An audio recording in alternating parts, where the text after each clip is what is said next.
The wind howled through the bare trees, rattling the windows of Margaret Thompson's sprawling mansion in the affluent Chicago suburb of Winnetka. It was a bitter January evening in 2025, the kind of cold that seeped into your bones and made the world feel sharp and unforgiving. Snowflakes swirled outside, catching the glow of the streetlights before vanishing into the dark. Inside, the mansion gleamed with polished perfection, marble floors, floor-to-ceiling windows, and a grand staircase that curved like a ribbon toward the second floor. To anyone passing by on Lakeshore Drive, the house was a beacon of wealth, a modern masterpiece with its sleek glass facade and manicured grounds. To Margaret, it was a beautiful, empty cage. She stood alone by the massive living room window, her reflection faint against the glass. At 58, Margaret was striking, tall, with silver-streaked auburn hair pulled into a loose bun, her green eyes sharp but tired. She wore a cashmere sweater and tailored slacks, the kind of understated elegance that came with her fortune. The living room behind her was a showcase of her success. A crystal chandelier cast soft prisms across the room. Custom furniture in muted creams and golds invited guests who rarely came, and abstract paintings, each worth more than most people's homes, hung on the walls. Yet the space felt hollow, the silence louder than the storm outside. Margaret Thompson was one of the richest women in Illinois, her wealth built from a string of tech startups she'd launched in her 20s, followed by shrewd investments in real estate and the stock market. Her name appeared on lists of most influential women in business and Chicago's power players. She was the woman who'd turned a modest coding hobby into a software empire, who'd outsmarted venture capitalists and navigated boardrooms with a steel spine. To the world, she was the American dream personified.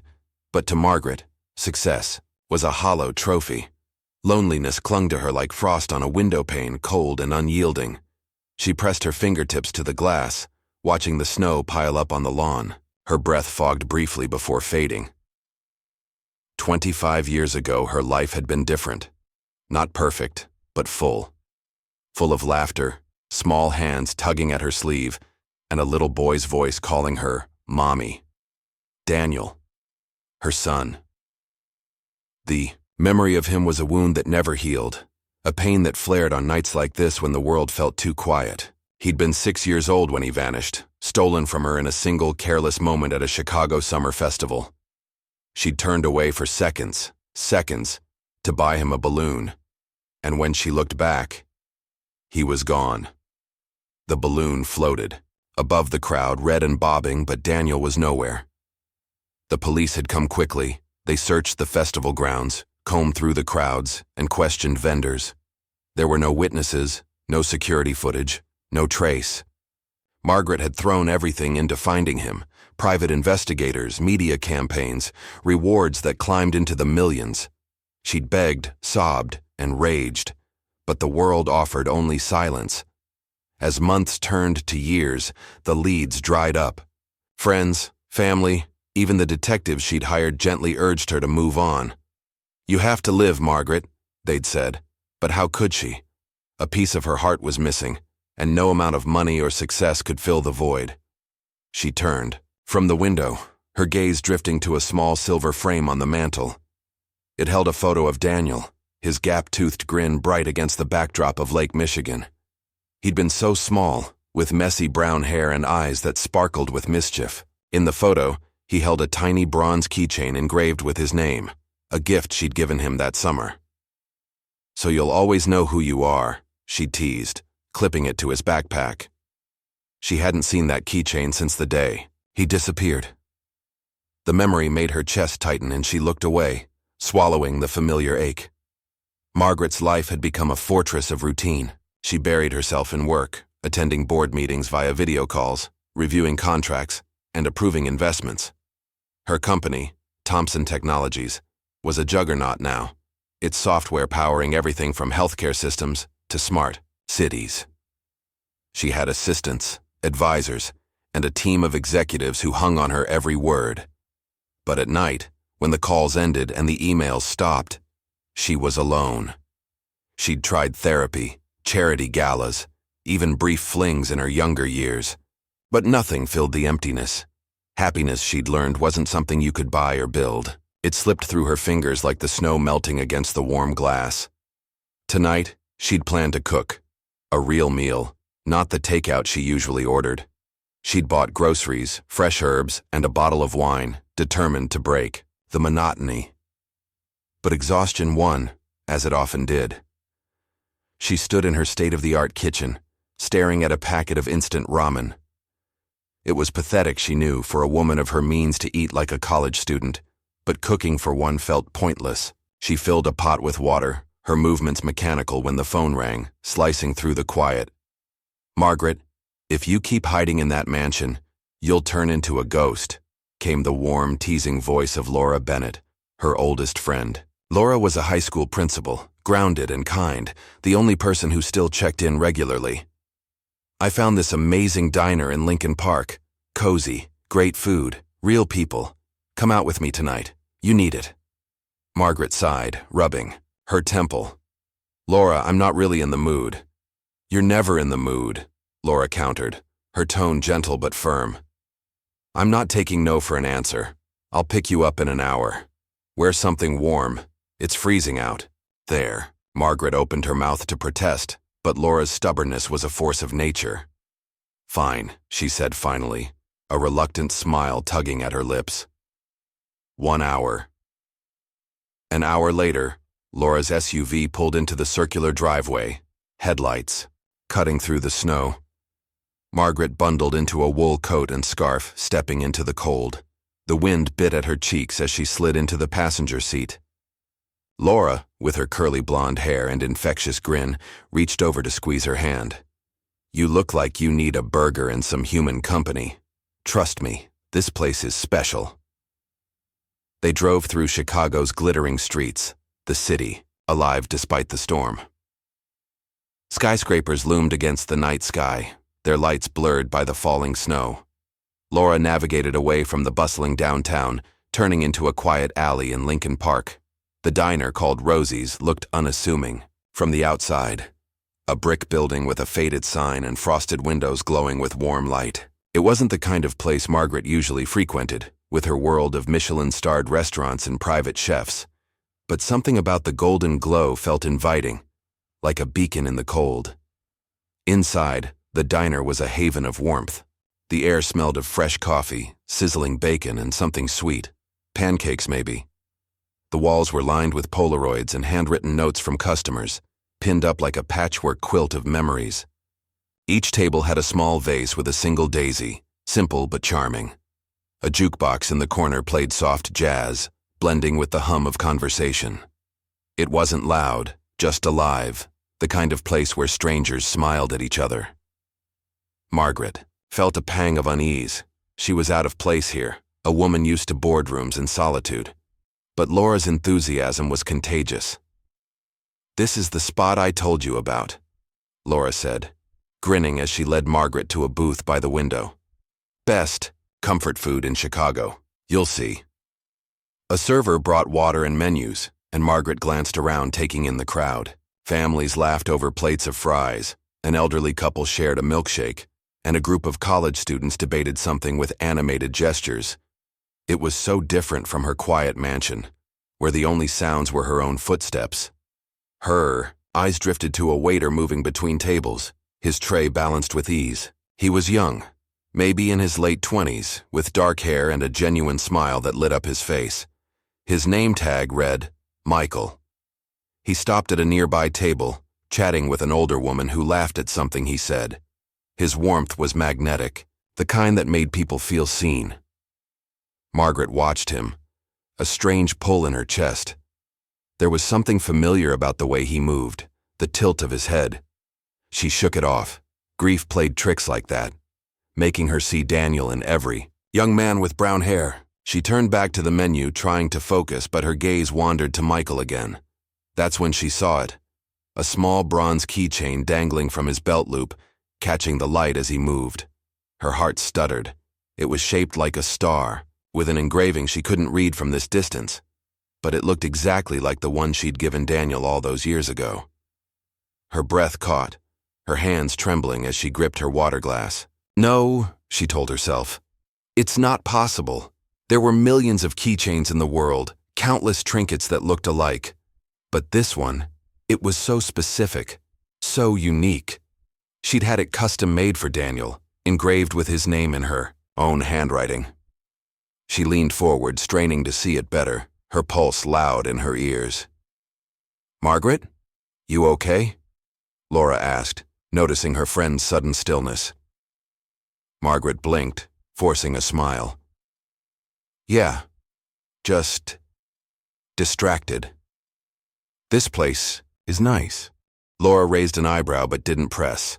Their food arrived, burgers and fries, steaming and fragrant, but Margaret barely touched hers. Her eyes kept drifting to Michael, who was now refilling coffee at a nearby table. The keychain glinted, again. And her heart pounded harder. She needed to know. She needed to see it up close. But what if she was wrong? What if it was just a cruel coincidence? The thought of hope, fragile and fleeting, terrified her. She'd built walls around her, heart for 25 years, and letting them crack now felt dangerous. Finally, she couldn't stand it. "Laura, that waiter, Michael. Do you know anything about him?" Her voice was casual, but her hands were clenched under the table. Laura looked surprised but shrugged. "Not much. The owner raves about him. Says he's the heart of this place, works hard, makes everyone feel welcome." "Why?" Margaret hesitated. "Just curious. He seems kind." Laura grinned. "He is. You should talk to him. Might do you some good to meet someone new." Margaret nodded, her mind racing. She waited until Michael passed their booth again, her heart thudding as she gathered her courage. "Excuse me," she said, her voice softer than she intended. Michael turned, his smile warm and open. "Yes, ma'am? Need a refill?" he asked, holding up the coffee pot. "No, She swallowed, her eyes dropping to the keychain. "That keychain you're wearing. It's lovely. Can I ask where you got it?" Michael glanced down, touching the bronze star with a fond smile. "This? It's kind of my good luck charm. I've had it forever. Got it when I was a kid in foster care. Don't know much about where it came from, but it's special to me." Margaret's world tilted. Foster care. A kid. Her hands shook so badly she set her glass down. "Foster care," she repeated, her voice barely a whisper. How old were you when you got it?" Michael tilted his head, a little puzzled but still friendly. "I was about 6, I think. It was with me when I got to the foster home." "Why do you ask?" Her breath hitched. 6 years old, the same age Daniel was when he disappeared, the same year. She gripped the edge of the table, steadying herself. It reminds me of something," she said, forcing her voice to stay even. "Could I see it closer?" Michael hesitated, his brow furrowing, but her earnest expression seemed to reassure him. He unclipped the keychain and held it out. Margaret took it with trembling fingers, her eyes locked on the engraving. There, in her own looping script, was the word Daniel. Her heart stopped, then raced, a flood of hope and fear crashing through her. It was him. It had to be. But she couldn't let herself believe it. Not yet. Not until she was sure. Margaret's fingers trembled as she held the bronze keychain, its familiar weight both a lifeline and a lightning bolt. The engraving, Daniel, stared back at her, etched in her own handwriting from a lifetime ago. The diner's warm hum faded to a distant buzz, the clink of dishes and soft jazz swallowed by the pounding in her ears. She was dimly aware of Michael standing in front of her, his expression shifting from polite curiosity to mild concern. Laura, seated across the booth, leaned forward, her eyes flicking between Margaret and the keychain. "Margaret, you okay?" Laura asked, her voice cutting through the haze. Margaret blinked, her throat tight. She handed the keychain back to Michael, her fingers lingering as if letting go might erase this moment. "Yes," she managed, her voice unsteady. It's beautiful. Really special." She forced a smile, but her heart was a storm of hope and dread. Could this be him? Her Daniel, standing here, pouring coffee and smiling at strangers?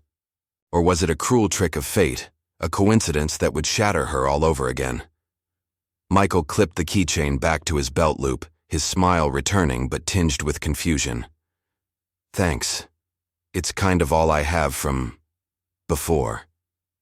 He shrugged, as if used to brushing off questions about his past. Can I get you anything else? No, thank you, Margaret said quickly, her mind racing too fast to focus on food or pleasantries. Michael nodded and moved to another table, his easy grace unchanged, but Margaret's world had tilted on its axis. She stared at her untouched burger, the fries growing cold, and tried to anchor herself. Her hands shook under the table, her breath shallow. Laura leaned closer, lowering her voice. Okay, what's going on? You look like you've seen a ghost. Margaret swallowed, her eyes still tracking Michael as he laughed with a family across the diner. That keychain, she whispered. I made it. For Daniel, before he... Her voice broke, and she pressed a hand to her mouth, fighting the tears that threatened to spill. It's the same one, Laura.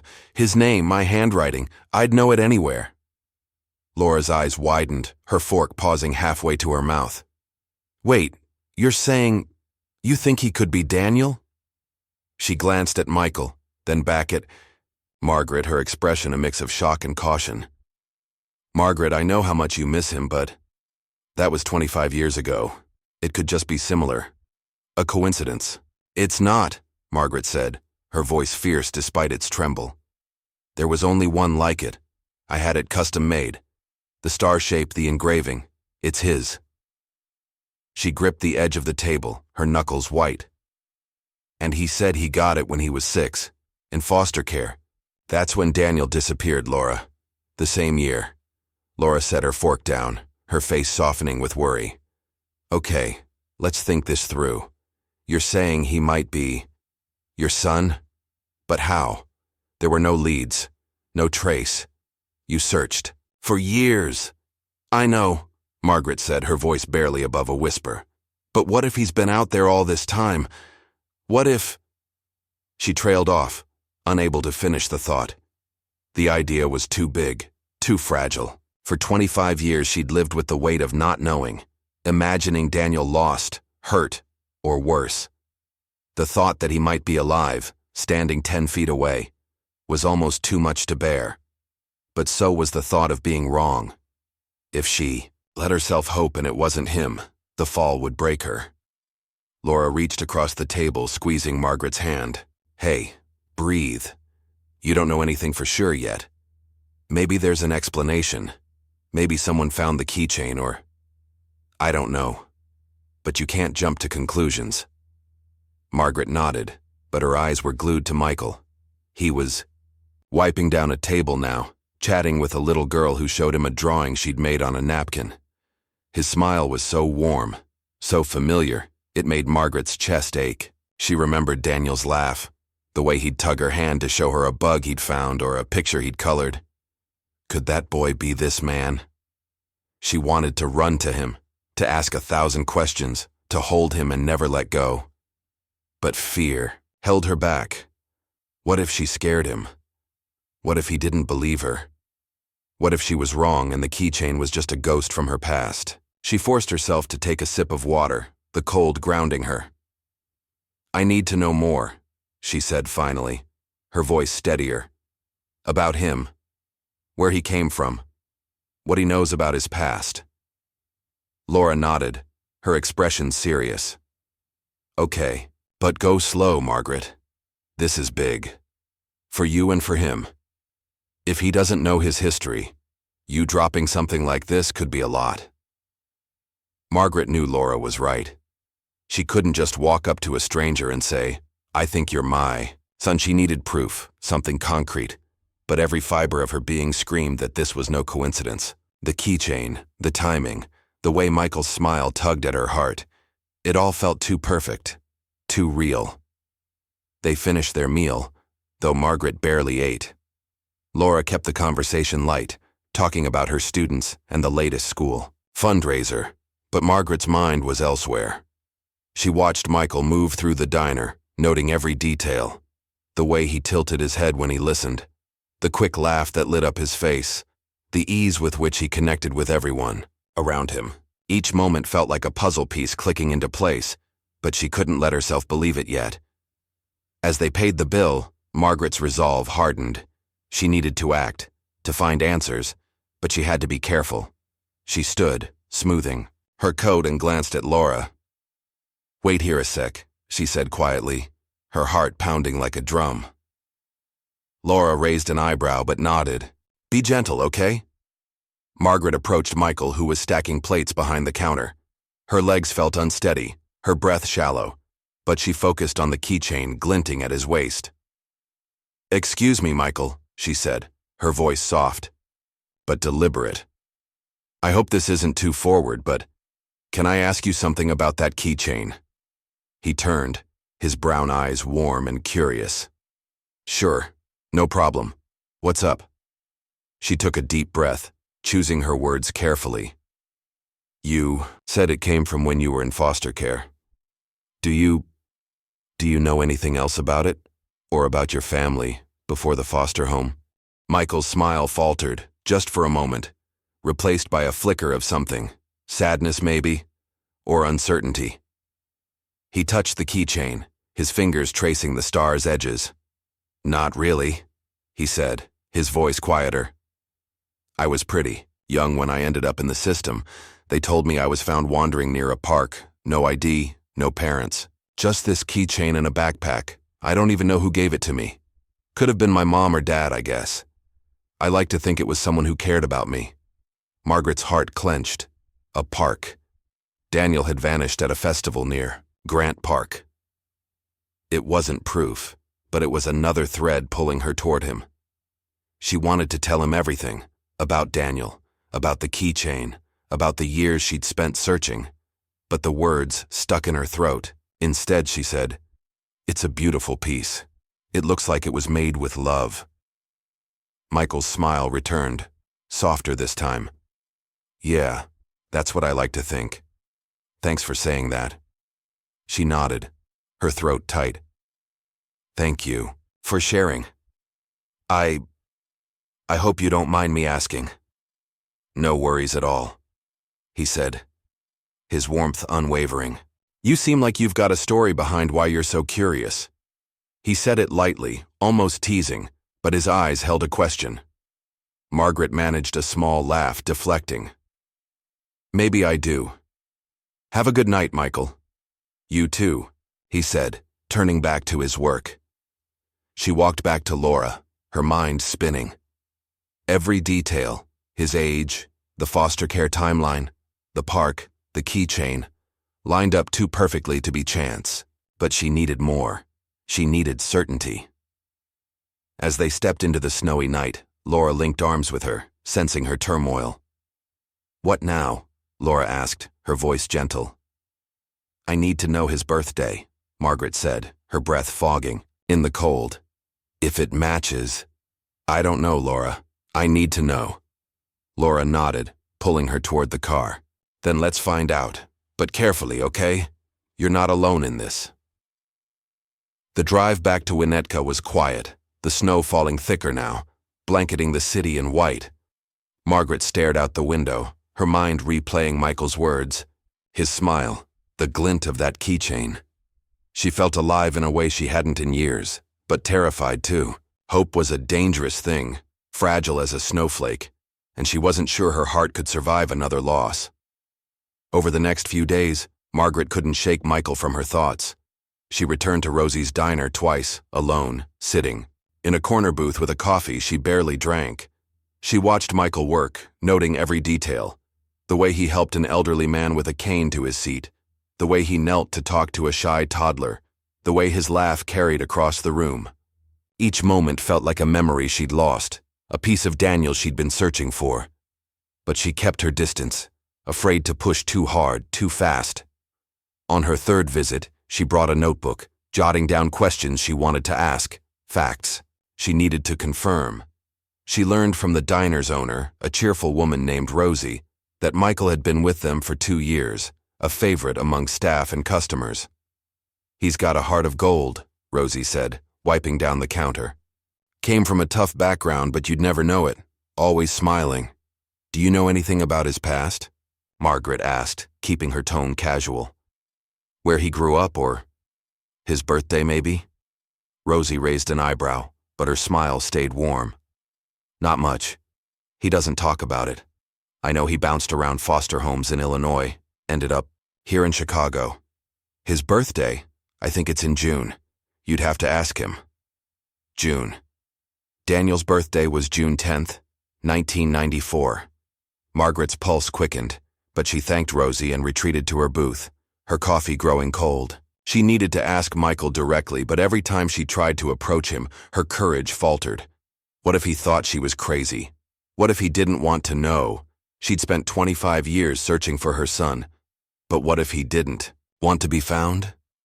That night, back in her mansion, Margaret couldn't sleep. She paced the living room, the photo of Daniel on the mantel watching her. She picked it up, tracing his face with her finger. "Is it you?" she whispered, her voice breaking. "Please, let it be you." The next evening, she returned to Rosie's, her resolve stronger. Michael was there, as always, moving between tables with that same easy smile. She waited until the dinner rush slowed, then waved him over. "Michael, can we talk for a moment?" she asked, her voice steady despite the butterflies in her stomach. "Sure," he said, pulling up a chair. "What's on your mind?" She took a deep breath, her hands clasped tightly in her lap. "I know this might sound strange, but can I ask your birthday?" He blinked, surprised, but his smile didn't fade. "June 10th, 1994, he said, leaning back. "Why do you ask? You're really curious about me, aren't you?" Margaret's world stopped. June 10th, 1994. Daniel's birthday. Her vision blurred with tears, but she blinked them back, forcing a smile. "It's just a special date to me," she said, her voice trembling. "Michael, would you consider taking a DNA test with me? I think I might know something about your past." Michael's smile faded, replaced by a mix of curiosity and wariness. "A DNA test?" he repeated, his brow furrowing. "Why? What do you think you know?" She hesitated, choosing her words with care. "I lost someone a long time ago. Someone who had a keychain like yours. Someone born on June 10th, 1994. I don't want to scare you, but I need to know if there's a chance you're connected to him." Michael stared at her, his expression unreadable. For a moment, she thought he might say no, might walk away. But then he nodded, slow and deliberate. "Okay," he said quietly. "I've always wondered about my past. If you think you know something, I'll do it." Margaret let out a breath she hadn't realized she was holding. "Thank you," she whispered, her heart racing with equal parts hope and fear. "Thank you, Michael." The clinic was sterile and cold, a stark contrast to the warm chaos of Rosie's diner. Margaret sat in a stiff chair in the waiting room, her hands twisting a tissue into knots. The fluorescent lights buzzed faintly overhead, casting a harsh glow on the linoleum floor. Across from her, Michael slouched in his seat, his hands in his pockets, his expression a mix of curiosity and unease. It was 3 days after their conversation, at the diner, 3 days since Margaret had asked him to take a DNA test, 3 days of restless nights and racing thoughts. Now, they were here, in a Chicago medical center, waiting for answers that could change everything. Margaret stole a glance at Michael.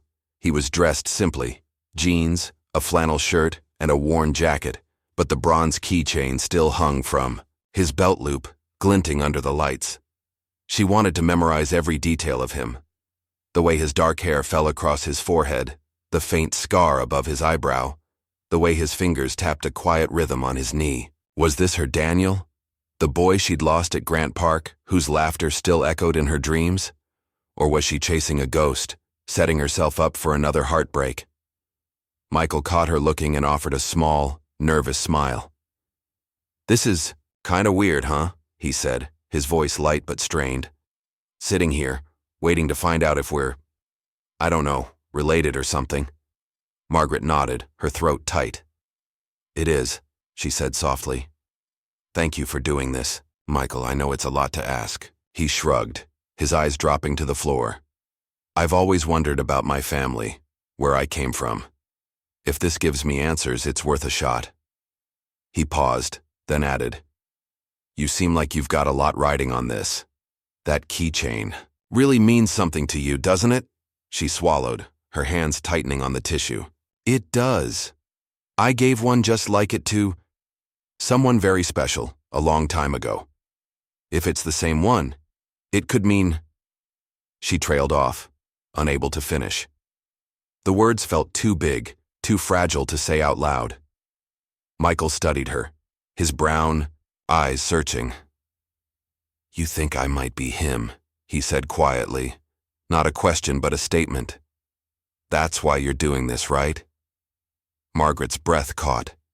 She nodded, her eyes burning with unshed tears. I lost my son 25 years ago. He was 6.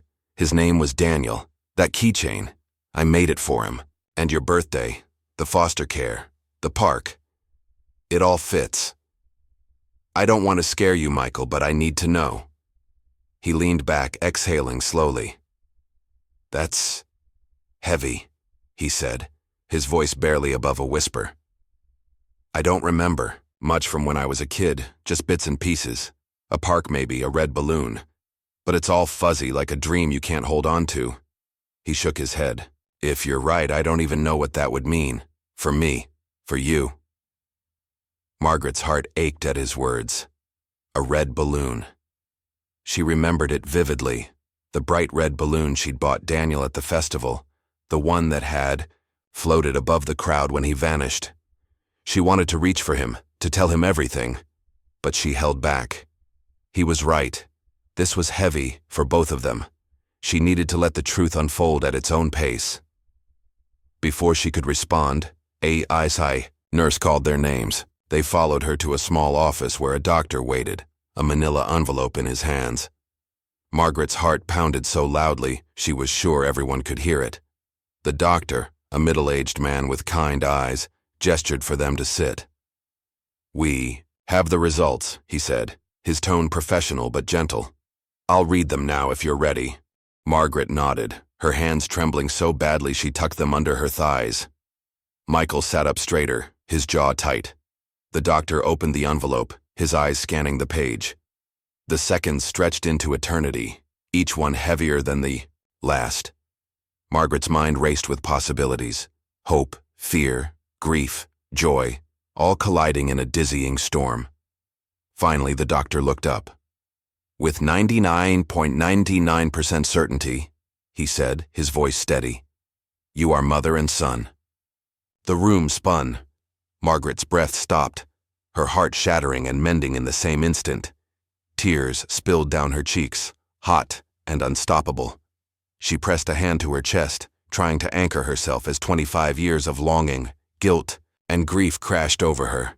Her son, her Daniel, he was here, alive, sitting across from her.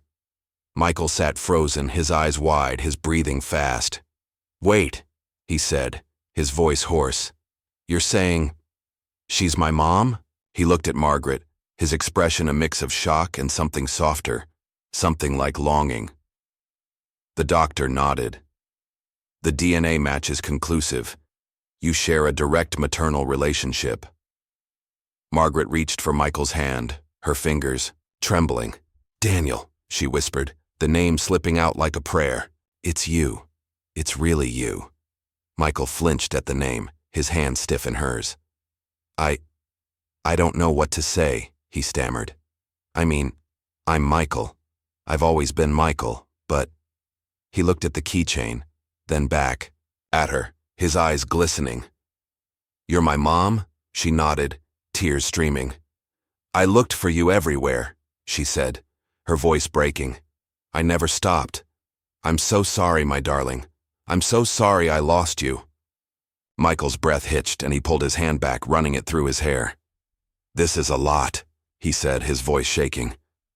I need a minute. He stood, pacing the small office, his hands clenched at his sides. Margaret watched him, her heart aching. She wanted to hold him, to make up for every lost moment, but she could see he was overwhelmed, grappling with a truth that reshaped his entire world. The doctor excused himself, giving them privacy. Margaret wiped her eyes, trying to steady her, breathing. "Michael," she said softly, "I know this is overwhelming. We can take it slow. I'm so happy you're here." He stopped pacing, his back to her, his shoulders tense. "I don't even know what to feel," he said, his voice raw. "All my life I wondered who my parents were, why I was left alone. And now you're here, saying you're my mom, and you've been looking for me. It's like, I don't know who I am anymore." Margaret stood, her legs shaky, and took a cautious step toward him. "You're still you," she said gently. "You're Michael, the man who makes everyone at Rosie's feel welcome, who carries that keychain like a piece of home. And you're also my Daniel, the boy I loved with all my heart. We can figure this out together if you want." He turned, his eyes red-rimmed but searching hers. "Did you really look for me? All this time?" "Every day," she said, her voice fierce with truth. "I hired detectives, put up flyers, went on TV. I never gave up, even when everyone told me to. You were my whole world, Daniel." He flinched again at the name, but this time he didn't look away. Slowly he nodded. "Okay," he said, his voice barely audible. "I want to know more. About you. About what happened." Margaret's heart swelled, a fragile hope blooming. "We have time," she said, her voice trembling with relief. "All the time in the world." They left the clinic together, stepping into the snowy Chicago afternoon. The air was sharp, the sky a heavy gray, but to Margaret, it felt like the world was brighter, softer. They didn't speak much as they walked to her car, but the silence wasn't heavy. It was full of possibility. Michael agreed to meet her the next day at a coffee shop, a neutral space where they could talk. Margaret drove home, her hands gripping the steering wheel, tears blurring her vision. Her son was alive. After 25 years, she'd found him. That night, she didn't sleep. She sat in her living room, the photo of Daniel on the mantel glowing under the soft light of a lamp. She pulled out an old box from a closet, one she hadn't opened in years. Inside were relics of her son's childhood, a tiny pair of sneakers, a drawing of a dinosaur, a lock of his hair tied with a ribbon. She held each item, her fingers tracing the memories, and let herself cry, not from grief, but from a joy so fierce it hurt. The next day, they met at a small coffee shop in Wicker Park, a cozy place with exposed brick walls and the smell of roasted beans. Michael arrived first, already seated with a black coffee, the keychain resting on the table like a talisman. Margaret's heart skipped as she saw him, her son so close after so long. She ordered a latte and sat across from him, her hands clasped to keep them from shaking. "So," Michael said, his tone cautious but curious, "tell me about me, about Daniel." Margaret took a deep breath, choosing her words carefully. "You were the happiest kid," she said, a smile breaking through her nerves. "Always running around asking questions. You loved dinosaurs and trains. We'd go to the Field Museum, and you'd drag me to the T-Rex exhibit every time. You had this laugh. It was like music. I can still hear it." Michael listened, his eyes distant but attentive. "I don't remember much from back then," he said. "Just flashes. A museum, maybe. A woman's voice singing to me at night. Was that you?" Her breath caught.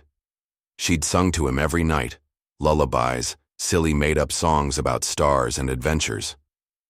"Yes," she whispered, "I used to sing you to sleep. Twinkle, Twinkle, Little Star was your favorite." He smiled faintly, his fingers brushing the keychain. "I think I remember that. It's weird, like it's buried deep, but it's there." He paused, then asked, "What happened? That day I disappeared?" Margaret's chest tightened. She'd replayed that day 1,000 times, each memory a knife. "It was a festival at Grant Park," she said, her voice steady despite The pain. You were 6. We were having the best day. Cotton candy, rides, a red balloon you wouldn't let go of. I turned away for a moment to pay for it, and when I looked back, you were gone. I searched everywhere, called the police, did everything I could. But there was no trace. No one saw anything. It was like you vanished into thin air. Michael's jaw tightened, his eyes on his coffee. I don't remember that. Just being scared. Wandering. Someone found me, took me to a shelter, then foster care. He looked up, his gaze piercing. Why didn't anyone find me? If you look so hard, the question cut deep, but Margaret met his eyes. I don't know, she said honestly. I tried everything. Detectives, rewards, media, but the system, it's broken sometimes. Kids get lost in it. I never stopped looking, Michael. I promise you that. He nodded slowly, processing. I believe you, he said after a moment. It's just a lot to take in. I grew up thinking I didn't have anyone. Now you're here and you're Margaret Thompson, the tech mogul. It's kind of surreal. She laughed, a small, shaky sound. I'm just a mom who lost her son, she said. The rest doesn't matter. They talked for hours, tentative at first, then easier. Michael shared fragments of his life, foster homes, some kind, some not, working odd jobs to get by, finding a home at Rosie's Diner, where he felt like he belonged. Margaret listened, soaking in every word, her heart breaking for the years he'd spent alone. She told him about her life too, not the business empire but the small things, the garden she'd planted for him, the books she'd read hoping to feel closer to him, the way she still set a place for him at Thanksgiving. As the coffee shop emptied, Michael leaned forward, his voice soft. There's something I've always wanted to do, he said, almost shy. I love books, always have. I used to escape into them when things got tough.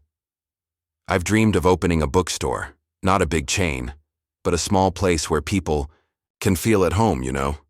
Somewhere with comfy chairs and good coffee, where kids can read and feel safe. Margaret's eyes lit up, a warmth spreading through her. That sounds wonderful, she said. Tell me more. He did, his face animated as he described his vision. Shelves of used and new books, a corner for kids' story time, a space for local authors to read. Margaret saw Daniel in him then, the boy who'd loved stories, who'd begged for one more, chapter before bed. She reached across the table, squeezing his hand. Let's make it happen, she said, her voice firm. I'll help you. Whatever you need, money, a space, connections. It's your dream, and I want to be part of it. Michael's eyes widened. You're serious? That's huge. I'm serious, she said, smiling through tears. You're my son. I've missed too much already. I want to build something with you. He looked at her, his expression softening. Okay, he said finally. Let's do it. Together. Spring unfurled across Chicago in a tentative bloom of color, softening the city's sharp lines with cherry blossoms and new leaves. It was April 2025, 3 months since Margaret Thompson and Michael, her son Daniel, found after 25 years, had sat in that cold clinic learning the truth that bound them. The snow was gone, replaced by gentle rains and the promise of renewal. But for Margaret, the real transformation was happening inside her heart. She stood in the skeleton of what would become Daniel's haven, a bookstore taking shape in a quaint storefront in Andersonville, a vibrant Chicago neighborhood known for its community spirit. The space was still raw, bare brick walls, stacks of lumber, and the sharp scent of fresh paint, but to Margaret it was a canvas, a dream made real, a bridge between her past and future. Michael moved through the space with purpose, directing a pair of contractors as they installed shelves along the far wall. His flannel shirt was dusted with sawdust, his dark hair damp with sweat, but his eyes sparkled with a quiet excitement. Margaret watched him, her heart swelling. He was her son, yet also a stranger in so many ways. A man shaped by years she hadn't been part of. But every day they spent together, every shared laugh and quiet moment, stitched them closer. The bookstore was their shared project, a tangible way to rebuild what had been lost. "Mom, what do you think of this layout?" Michael called, holding up a sketch of the store's floor plan. The word "mom" still sent a jolt through Margaret, a mix of joy and disbelief. He'd started using it hesitantly a month ago, testing it like a new pair of shoes, and each time, it felt like a gift. She walked over, her boots echoing on the concrete floor, and studied the sketch. "I love the reading nook by the window," she said, tracing the penciled outline. "It'll catch the morning light, perfect for kids' story time. But maybe move the coffee counter closer to the entrance. It'll draw people in." Michael nodded, his smile widening. "Good call. I want the coffee to be the first thing they smell when they walk in. Like Rosie's, you know. That warm, welcoming vibe." Margaret's chest tightened at the mention of Rosie's diner where it had all begun. She could still see Michael, then just a waiter with a familiar keychain, pouring coffee and laughing with customers. Now he was here, building a dream, with her. "It'll be even better than Rosie's," she said, her voice soft. "Because it's yours." He grinned, a boyish spark in his eyes that reminded her so much of Daniel.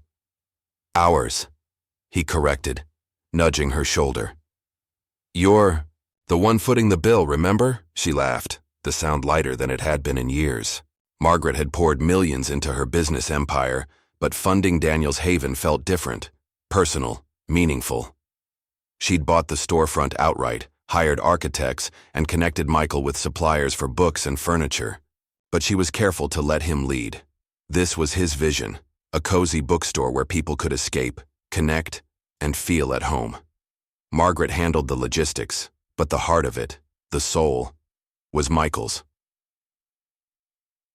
The past 3 months hadn't been easy. Their reunion was a miracle, but miracles came with their own challenges. Michael had needed space to process the truth, to reconcile the life he'd known with the one he'd lost. He'd asked hard questions about why she hadn't found him sooner, about what his childhood had been like with her, about the father he'd never known. Margaret answered as honestly as she could, even when it hurt. Daniel's father, a college boyfriend, had left before Daniel was born, and Margaret had raised him alone until that day at Grant Park. The guilt of losing him still gnawed at her, but Michael's presence dulled its edge. For Michael, the adjustment was just as complex. He'd grown up in foster care, moving between homes, learning to rely on himself. The idea of a mother, a famous, wealthy one, felt like a story from someone else's life. He'd visited Margaret's mansion once, his eyes wide at the marble, floors and chandeliers, but he'd seemed uncomfortable, out of place. "It's like a museum," he'd said, half joking, and Margaret had laughed, promising to make it feel more like a home. They met mostly in neutral spaces, coffee shops, parks, now the bookstore, where they could build their relationship without the weight of her wealth or his past. One evening, as they sorted through a shipment of used books, Michael opened up, more than usual. The store was quiet, the contractors gone, the only sound the rustle of pages and the hum of a space heater. "I used to hide in libraries when I was a kid," he said, stacking a worn copy of The Hobbit on a shelf. "Whenever a foster home got rough, I'd sneak out, find a library, and just disappear into a book. It was like the world couldn't touch me there." Margaret paused, a biography in her hands, her heart aching for the boy he'd been. "I wish I could have been there," she said softly. "To read to you, to keep you safe." He looked at her, his expression gentle but honest. "I know. I don't blame you, Mom. Not anymore. I wish I could remember more of you. Before everything." She set the book down, crossing the room to him. "We're making new memories now," she said, her voice steady. "That's what matters.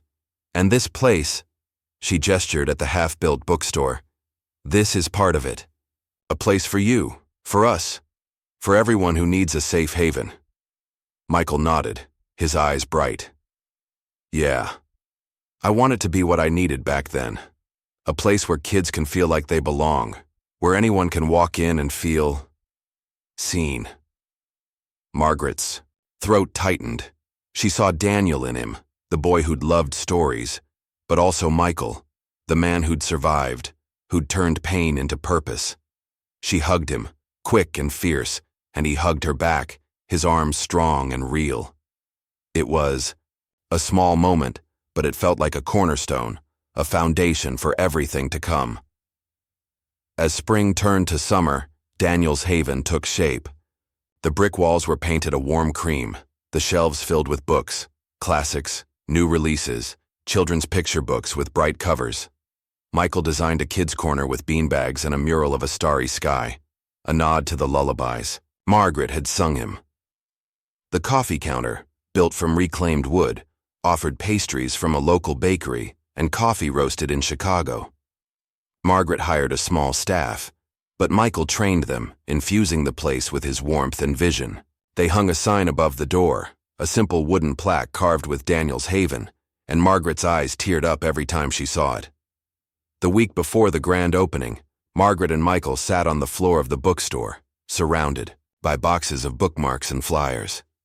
The store was nearly complete, the air rich with the scent of fresh wood and new books. Michael was sorting through a stack of local author submissions, his brow furrowed in concentration. Margaret watched him, a quiet pride swelling in her chest. "You know," she said, breaking the silence, "I used to dream about you.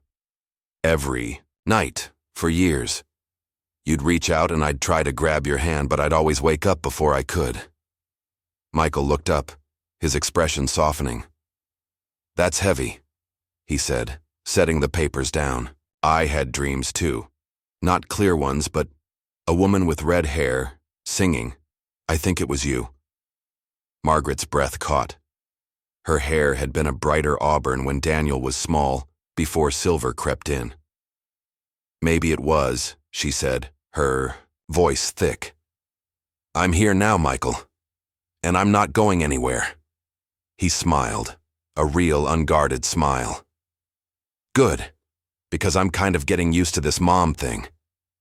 They laughed, the sound filling the empty store, and Margaret felt something shift, a lightness, a sense that the past, while never gone, no longer held them captive. They were building something new together. The grand opening of Daniel's Haven was set for a warm June day, coinciding with Michael's 31st birthday, Daniel's birthday, June 10th, 2025. Margaret had suggested the date, and Michael had agreed, his eyes shining with quiet emotion. They invited the neighborhood, local authors, and even some of Margaret's business contacts, though she kept her wealth in the background. This was Michael's day, his dream. The morning of the opening, Andersonville buzzed with energy. Balloons, in blue and gold, bobbed outside the bookstore, and a chalkboard sign read, "Welcome to Daniel's Haven. Your story starts here." Inside, the store glowed with life. Books gleamed on shelves, the coffee machine hissed, and a playlist of soft acoustic music played. Michael wore a new button-down shirt, the bronze keychain clipped to his belt, and Margaret stayed close, helping with last-minute tasks, but letting him shine. By noon, the store was packed. Families browsed the children's section, where Michael read a picture book to a group of wide-eyed kids. Local authors signed copies at a table, their laughter mingling with the hum of conversation. Laura, Margaret's friend, arrived with a bouquet of daisies, her eyes teary as she hugged them both. "You did it," she whispered to Margaret. "You found him, and you built this." Margaret nodded, her throat too tight for words. She watched Michael move through the crowd, greeting everyone with that warm, magnetic smile. He was Daniel, her lost boy, but also Michael, the man who'd carved a path through pain to create something beautiful. She felt a pride so deep it hurt, a love that spanned decades and distance. As the afternoon waned, Michael called for attention, standing on a small stool by the coffee counter. The crowd hushed, their faces expectant. "Thank you all for being here," he said, his voice clear and steady. This place, it's more than a bookstore. It's a dream I've had since I was a kid, hiding in libraries to escape the world. I wanted a space where everyone, kids, adults, anyone, could feel at home. I couldn't have done it without my mom, Margaret. He looked at her, his eyes bright. She believed in me, in this, and I'm so grateful. The crowd applauded, and Margaret's cheeks burned with tears. She joined him, her hand on his shoulder, and spoke softly. "This is Daniel's Haven," she said, her voice trembling. "Named for my son, who I lost and found. It's a place of second chances, of stories that don't end.